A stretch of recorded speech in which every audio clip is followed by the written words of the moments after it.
Hello everyone, আমি Uditi. Welcome to Diti's world.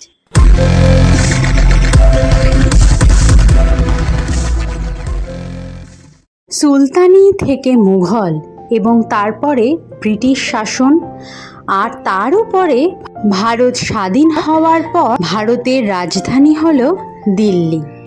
তাই দিল্লির আনাচে কানাচে রয়েছে প্রচুর ইতিহাস, ঐতিহ্য ও স্থাপত্য কীর্তির নিদর্শন। তাই একজন ভারতবাসী হিসেবে দিল্লি ভ্রমণ না করলে যেন ভারত ভ্রমণই সম্পূর্ণ হয় না। দিল্লি ভ্রমণের প্রথম পর্বে অলরেডি আমি ভারতের বৃহত্তম মন্দির ও মসজিদ ঘুরে তোমাদেরকে দেখিয়েছি। তোমাদের সুবিধার্থে লিঙ্কটা আমি ডেসক্রিপশন বক্সে দিয়ে দেব। আর আজ হলো দিল্লি ভ্রমণের সেকেন্ড ডে।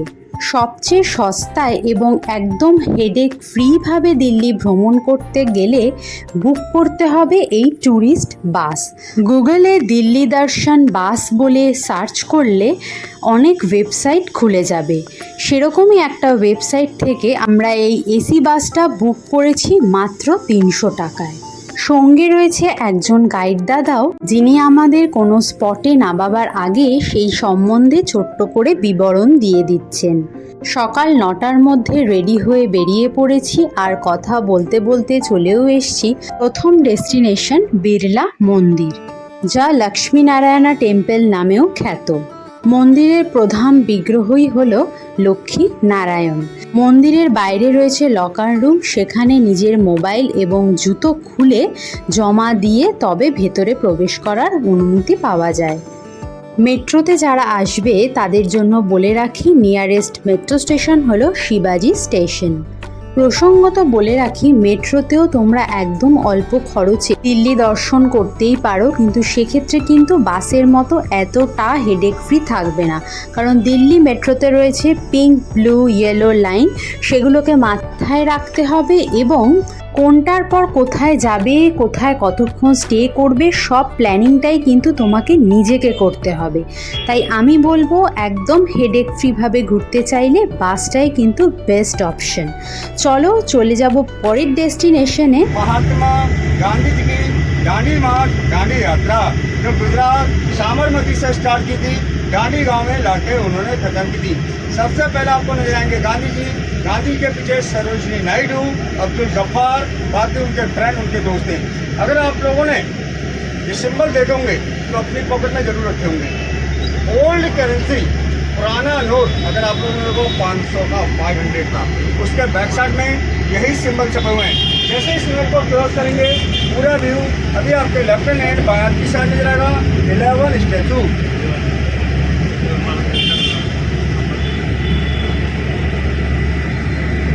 তো ইয়েস, এখন আমরা পাস করছি গিয়ারা মূর্তির সামনে দিয়ে। এখানে বাস আসতে হয়ে যাবে আর মোবাইল বা ক্যামেরা রেডি রাখতে হবে ফটোটা ঝটপট তুলে নেওয়ার জন্য। এরপর আমাদের বাস এখন যাচ্ছে রাষ্ট্রপতি ভবনের পাশ থেকে।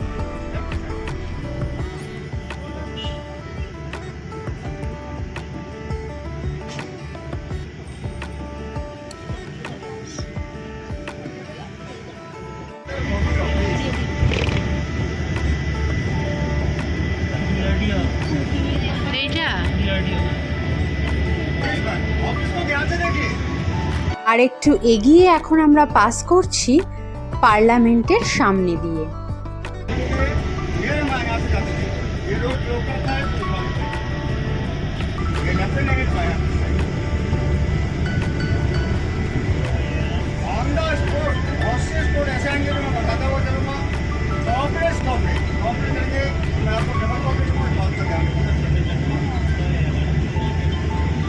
এরপর আমরা পৌঁছালাম বহু প্রতীক্ষিত ইন্ডিয়া গেটে।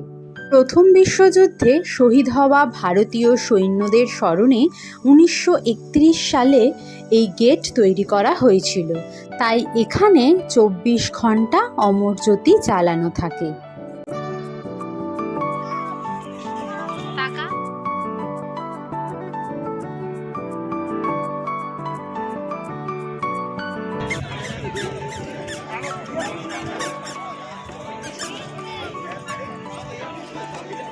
এখন ইন্ডিয়া গেটে নেমেছি, পিছনে আমাদের ইন্ডিয়া গেট, ফটো তুললাম।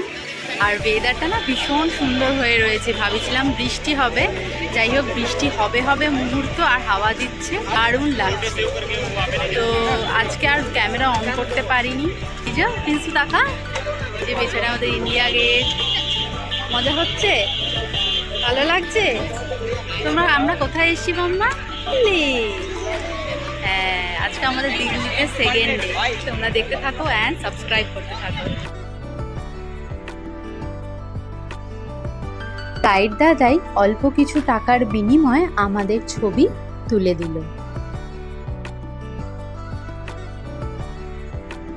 এখন বাস আমাদের নিয়ে যাচ্ছে তাদের সুবিধা মতো একটা রেস্টুরেন্টে, যেখানে করব আমরা সবাই মিলে লাঞ্চ সেরে নিয়ে আমরা এখন চলে এসেছি কুতুব মিনারে প্রবেশের জন্য এন্ট্রি ফি অনলাইন কাটলে 35 টাকা আর অফলাইন কাটলে 40 টাকা।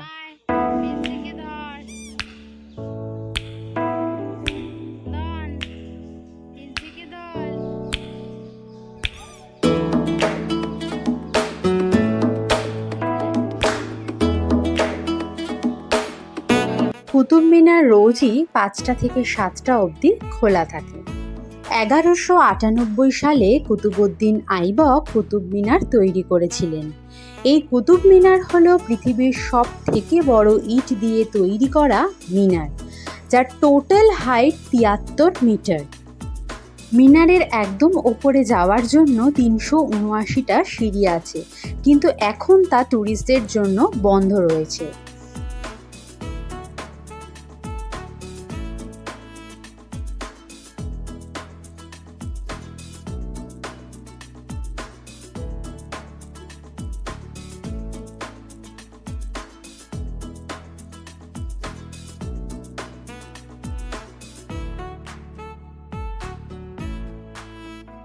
এই লোহার অশোক স্তম্ভটি দ্বিতীয় চন্দ্রগুপ্ত মৌর্য স্থাপন করেছিলেন, যার টোটাল ওয়েট 4000 কিলো।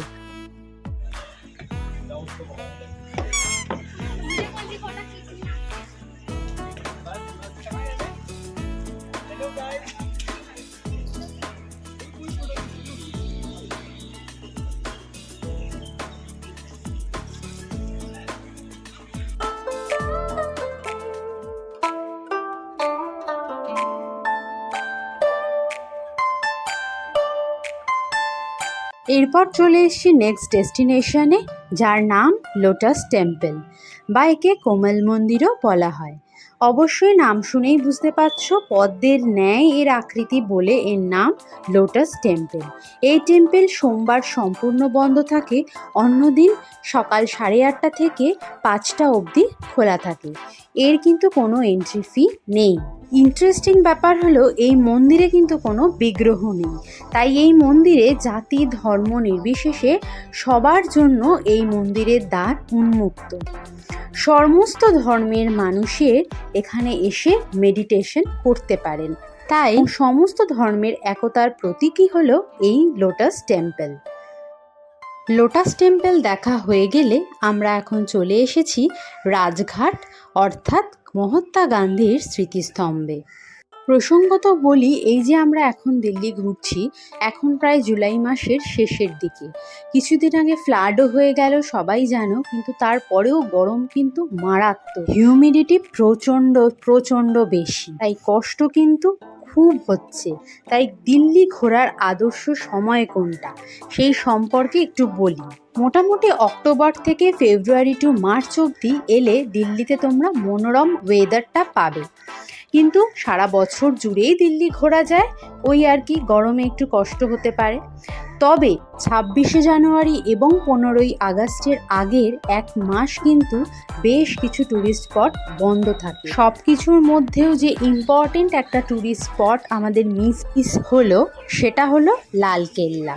প্রিন্সির খুব ঘুমও পেয়েছে, আর এবারের মতো দিল্লি ভ্রমণ শেষ হলো। এই যে প্রথমেই বলেছিলাম, দিল্লির রন্ধ্রে রন্ধ্রে রয়েছে এত ইতিহাস, এত ঐতিহ্য আর স্থাপত্য কীর্তি।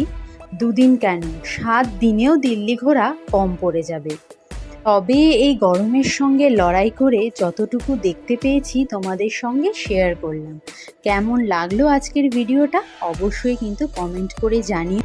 যে পয়েন্ট থেকে বাস আমাদের পিক আপ করেছিল আবার সেই পয়েন্টেই আমাদের ড্রপ করে দেবে বলল, তাই আর কোনো হোটেল যাওয়ার চিন্তাও রইল না। সময় যে নাই, বিদায় নেব তাই। কাল সকাল সকাল ট্রেন ধরে বেরিয়ে যাব শ্রীকৃষ্ণের জন্মভূমি মথুরা এবং তারপর বৃন্দাবন।